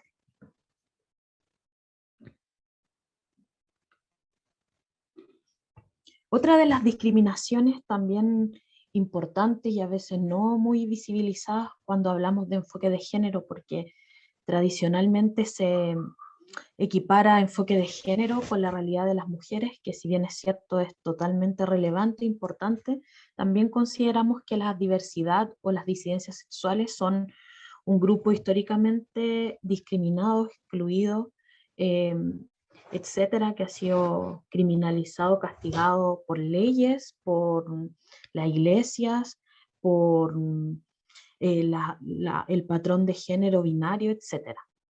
Dentro de las discriminaciones que podemos observar por orientación sexual, identidad de género, identificamos la más conocida, que es la homofobia y la lesbofobia, que son aquellas conductas, opiniones, pensamientos, prácticas contra una persona, contra una comunidad, por el solo hecho de tener una orientación sexual específica, ya sea lésbica, gay, bisexual. Por otra parte, también tenemos otra de las violencias que en el último tiempo se ha visibilizado un poquito más, que tiene que ver con la transfobia. Son aquellas conductas, prácticas, daños, pensamientos contra personas, colectivos, en razón de su identidad de género, ya sea trans, travesti, transexual, personas no binarias y personas intersex, que las personas intersex también han quedado un poco desplazadas y no se visibilizan mucho, pero en el último tiempo hemos visto que organizaciones de personas intersex han levantado sus propias demandas, y es totalmente relevante por la situación de violencia que han vivido, sobre todo en el sistema médico. ¿Para qué decir que los efectos de la discriminación son totalmente negativos para las personas y tienen que ver con la pérdida de derechos?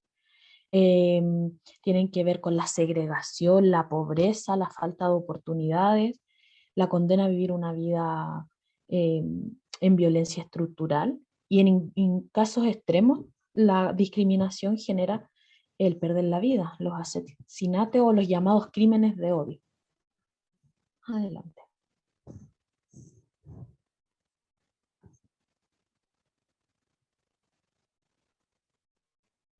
Dentro de las denuncias y casos de discriminación, hay algunos informes que nos parecen interesantes compartir con ustedes.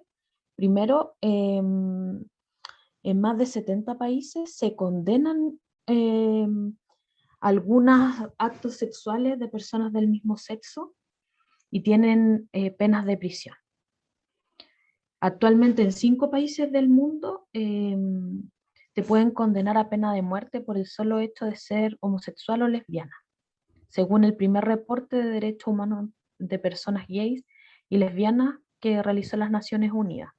Y según un estudio que hizo el Móvil sobre derechos humanos en el 2017, señalan que el 28,6% ha sufrido algún caso de homofobia, lesbofobia, transfobia. Son cifras bastante preocupantes eh, para el mundo y para nuestro país. Dentro de las denuncias hay denuncias por asesinatos, agresiones físicas, verbales, psicológicas, por los atropellos policiales y detenciones arbitrarias. Eh, Durante la revuelta, que fue un acontecimiento reciente de la historia reciente del país, hubo bastantes atropellos policiales a personas de la disidencia sexual, que lamentablemente no siempre se visibilizan en los informes de derechos humanos, de violación a los derechos humanos. Hay un informe alternativo eh, de una colectiva que estuvo trabajando sobre eso para poder denunciar este tipo de violencia política sexual. Eso es un tema importantísimo de considerar. Visibilizamos también discriminación laboral por orientación sexual, discriminación en el mundo educativo, también en el mundo, en el último tiempo, una serie de movilizaciones homo, lesbo, transfóbicas.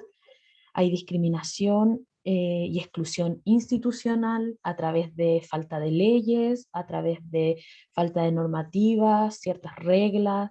No existen protocolos específicos en los servicios institucionales.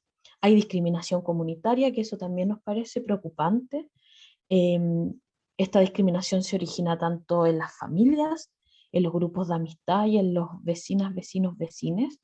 En ese punto también quisiéramos hacer énfasis en la relevancia de trabajar a nivel comunitario este tipo de vulneración y discriminación.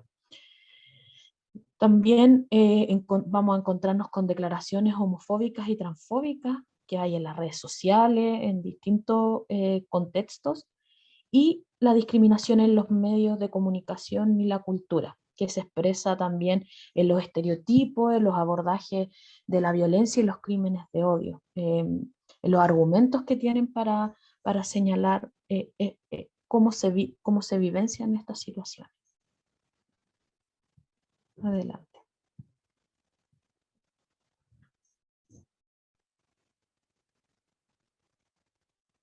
¿Qué es importante? Que conozcamos la legislación.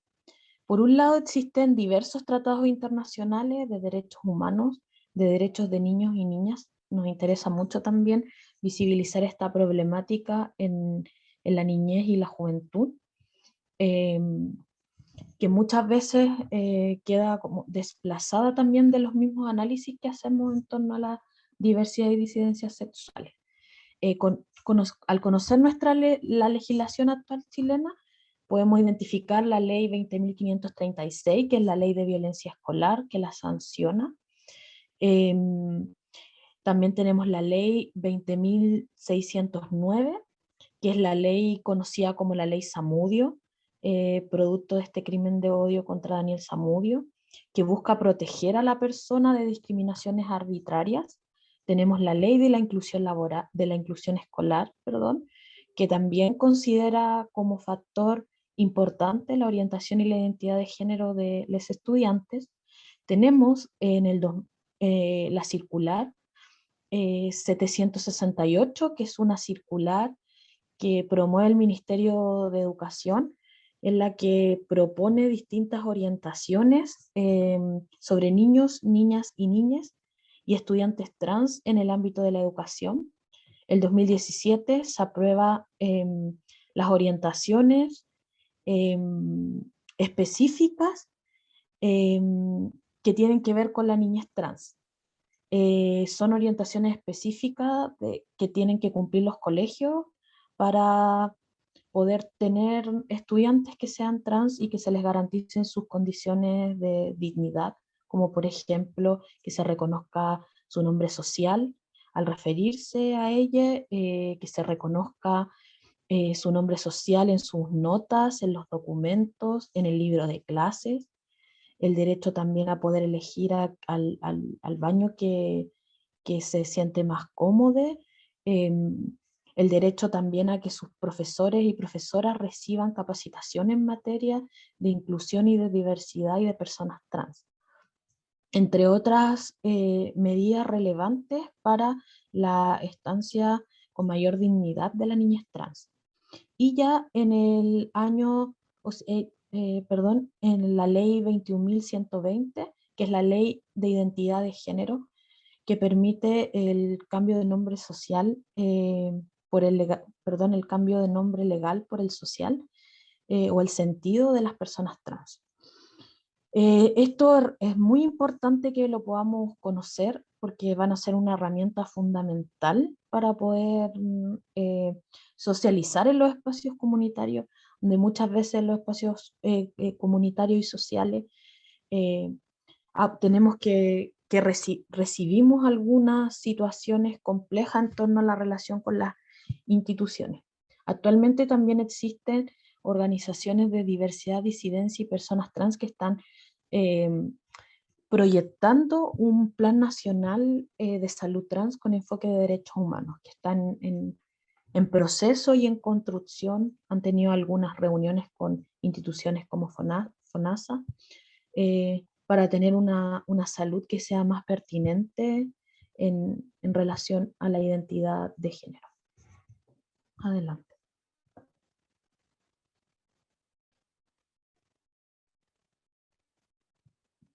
Algunas nociones que nos parecen clave de ir trabajándola, reflexionándola y también en alguna medida desplegarlas en nuestro quehacer comunitario. Y que de alguna manera tienen que ver con estos enfoques que hemos ido transversalmente trabajando en el taller, con estos enfoques de las críticas al colonialismo, crítica a la colonialidad, crítica a la colonialidad del género, crítica a estas estructuras binarias, jerárquicas, asimétricas, críticas también a los diálogos que tenemos entre grupos, visibilización del entrecruzamiento de estas distintas opresiones que se vivencian de manera personal, pero de manera comunitaria, situar también el trabajo territorial, pensar que el trabajo territorial lo hacemos en un contexto con su propia historia, con su propia realidad, y que no podemos tener una mirada universalizante de la realidad, ni lineal, que es también esta crítica desde el punto de vista de las decolonialidades.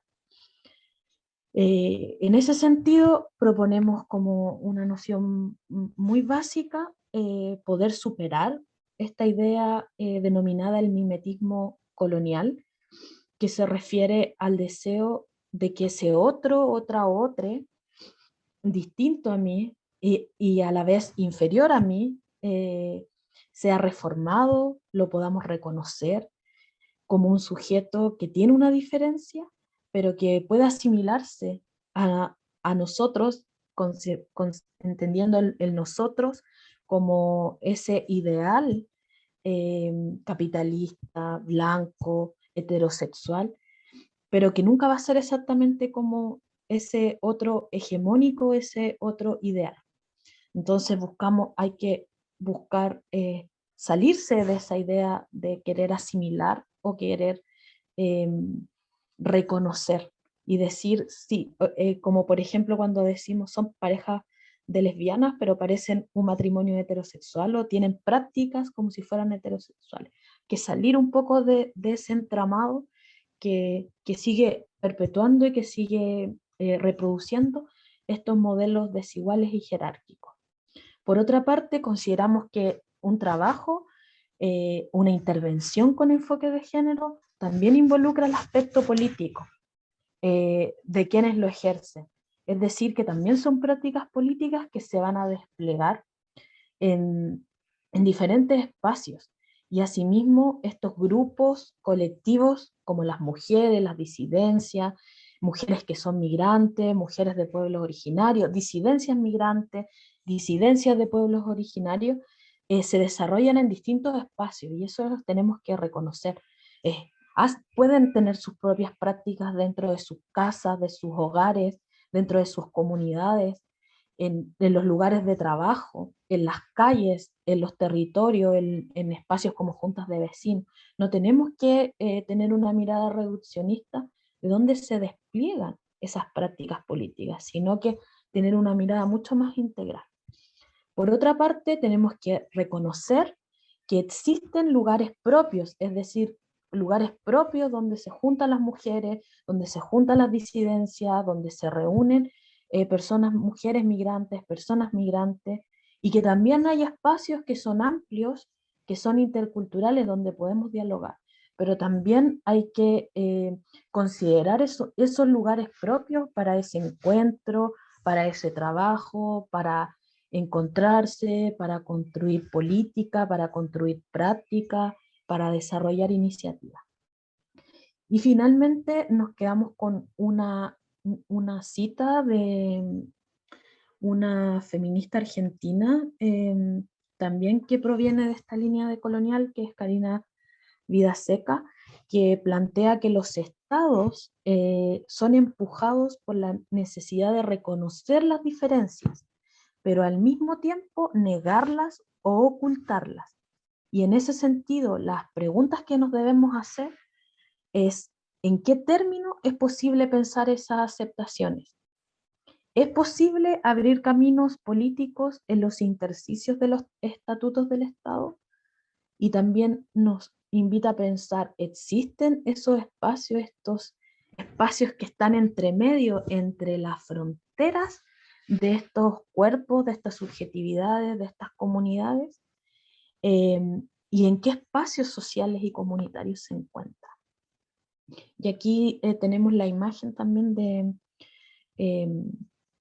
una mujer trans indígena, y además con un cuerpo que no es un cuerpo hegemónico, ya que no tiene su brazo completo, que también ese cuerpo ideal que no sufre ningún tipo de, no está viviendo ningún tipo de situación de discapacidad, también lo tenemos que cuestionar, y también ella nos expresa esta idea del entrecruzamiento, de ese encuentro de todas estas formas de violencia, de opresión y de despojo también.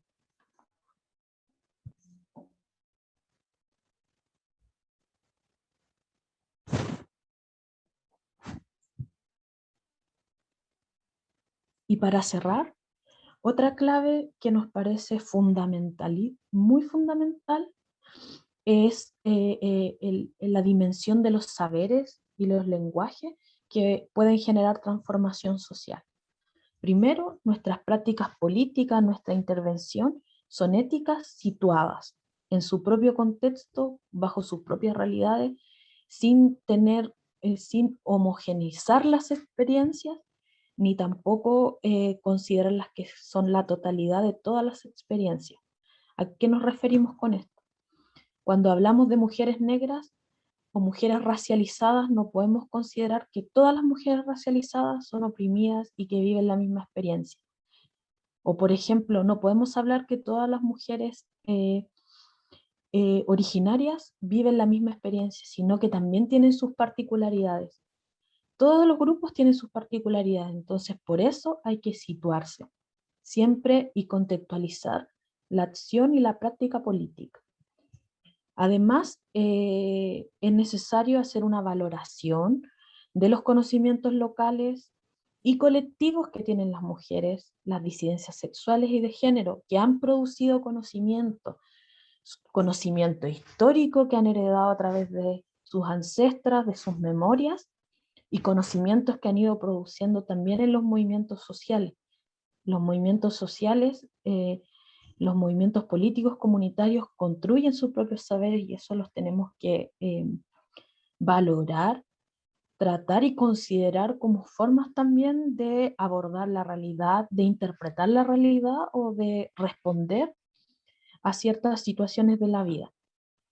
Y también darle mucho énfasis a la construcción de procesos participativos, que ya lo veníamos planteando como algo clave del enfoque de género, mediante la visibilización o el trabajo con los diversos lenguajes, con los lenguajes orales, con los lenguajes creativos, con los lenguajes artísticos, que también son críticos a la hora de entender que los lenguajes solo tienen que ser la escritura o solo tienen que ser el modelo que está más validado, que tienen que ver con las investigaciones, con los artículos científicos cuando estamos en el ámbito de la universidad, o con todo lo que tiene que estar formalizado como por las instituciones.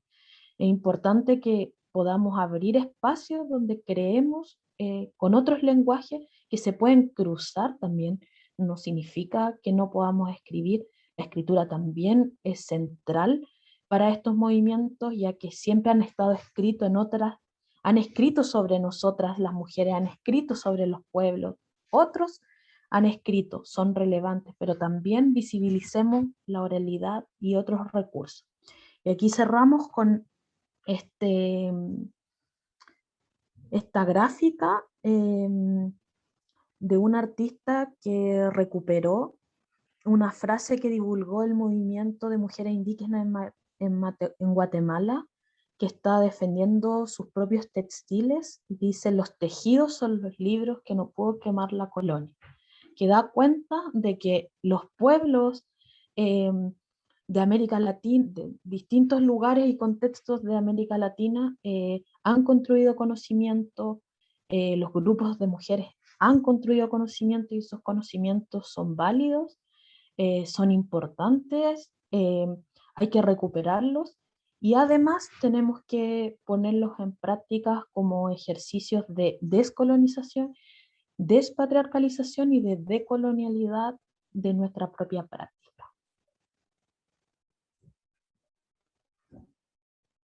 Con esto cerramos, agradecemos muchísimo la atención y la participación por esta hora, un poco más de 1 hora y media, y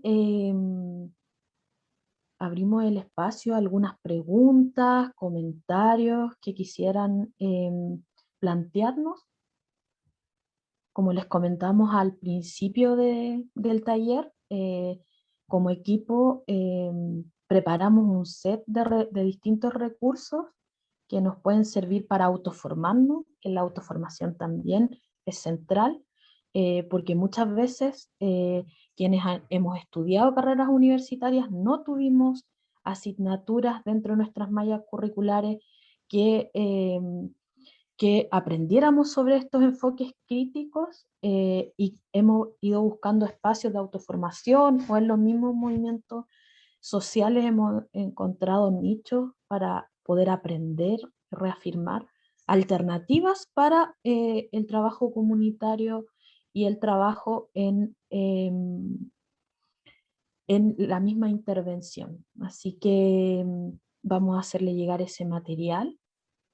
Y hay 2 preguntas, las vamos a leer. Agradecemos quienes nos saludan: a Isabel, de la población San Gregorio en La Granja. Muchísimas gracias por venir, y esperamos que haya sido un pequeño aporte. Dice Isidora Angulo de Concepción, dice: hola, primero que todo, muchas gracias por la instancia. Desde la convergencia que se da desde el racismo, colonialismo y el patriarcado, ¿ustedes creen que la interseccionalidad y la autoorganización es la respuesta ante las demandas? Yo considero que sí, y se ejemplifica con lo sucedido en la Convención Constitucional que estamos viviendo. Le doy el pase a las chicas que estuvieron trabajando más sobre.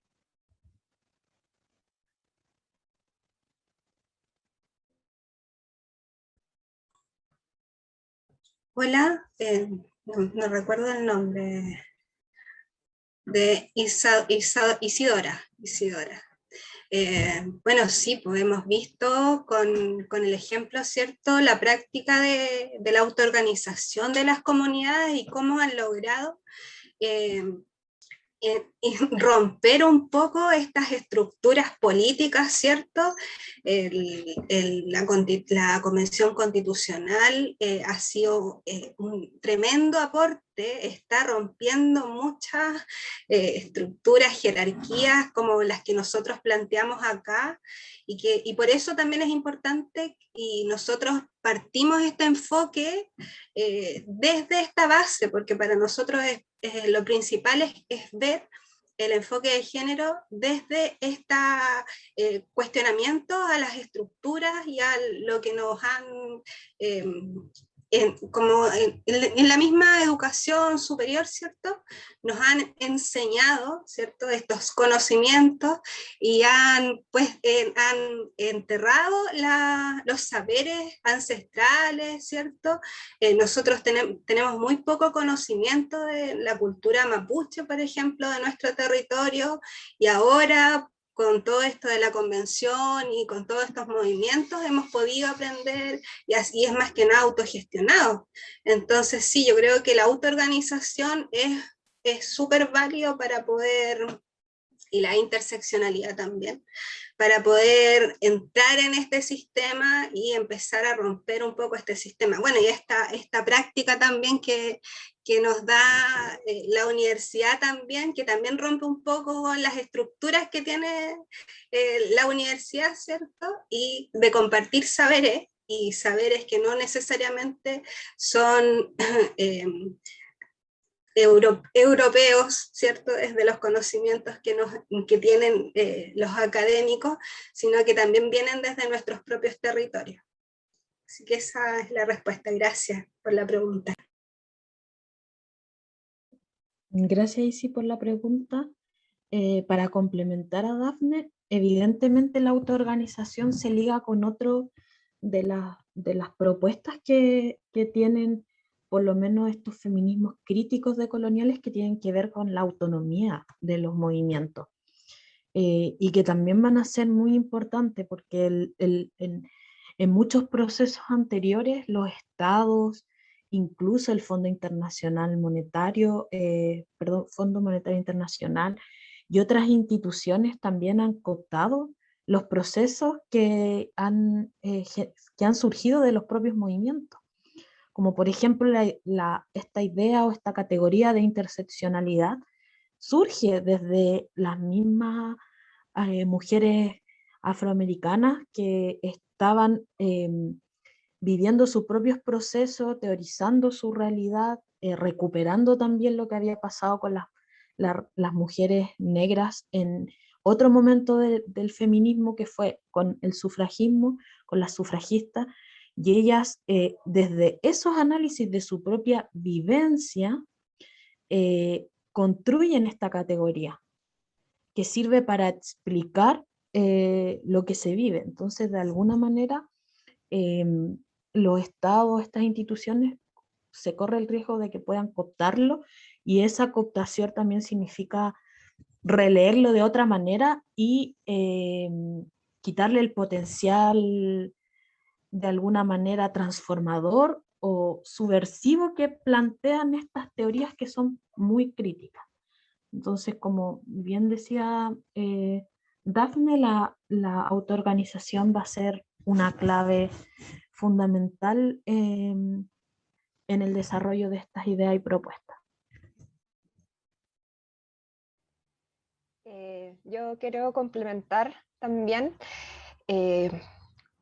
concordando con lo que han dicho mis compañeras y sumando adicionalmente lo importante que es meterse en todas las estructuras que existen para poder meter este enfoque de género en las instituciones que ya están erigidas, porque podemos autogestionarnos mucho y podemos crear grupos, pero tenemos que lograr también introducirnos de alguna forma en el sistema de la manera que sea, en los colegios, en los sindicatos de trabajo, en las agrupaciones territoriales, en las universidades, en los colegios secundarios, en cómo se generan los grupos. Entonces, el tejido social da para mucho, Y creo que si en todos los puntos, en todos los espacios, logramos ingresar de alguna forma con esta reflexión que es crítica, que es aguda, que es sin duda bastante oposicionista de alguna forma a lo que ya nos han construido, es necesario hacerlo. Y de todas las vías posibles, legales, no judiciales, sociales, comunitarias, etcétera. Como que también hay que ampliar ese espacio a las otras perspectivas.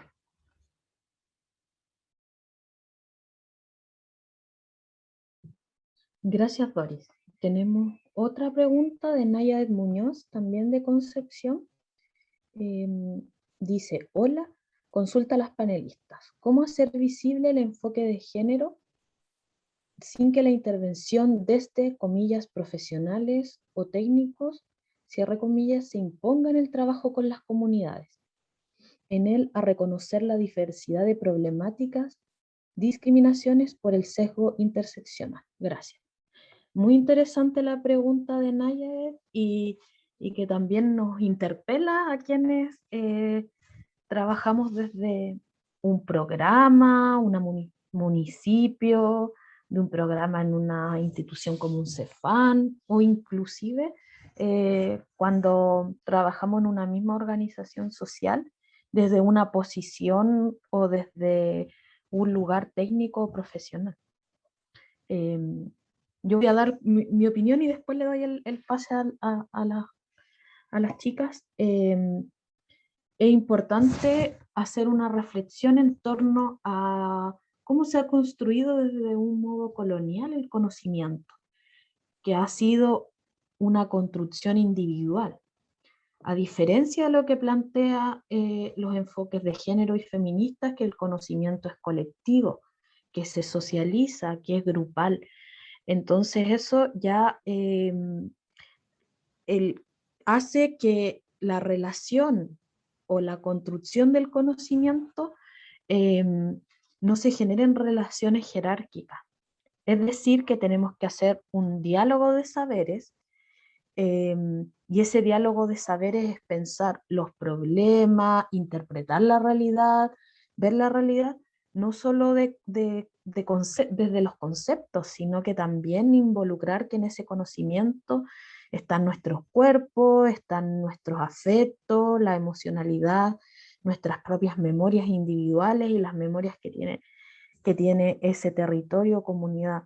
Entonces, desde ese contexto, cuando estamos haciendo intervención o más bien acompañamiento en el territorio, el conocimiento que adquirimos desde nuestras disciplinas, que proviene de un conocimiento científico, no tiene que ser el único conocimiento válido, sino que se tiene que cruzar y que tiene que dialogar con los otros conocimientos que son totalmente importantes y que van a nutrir nuestras perspectivas.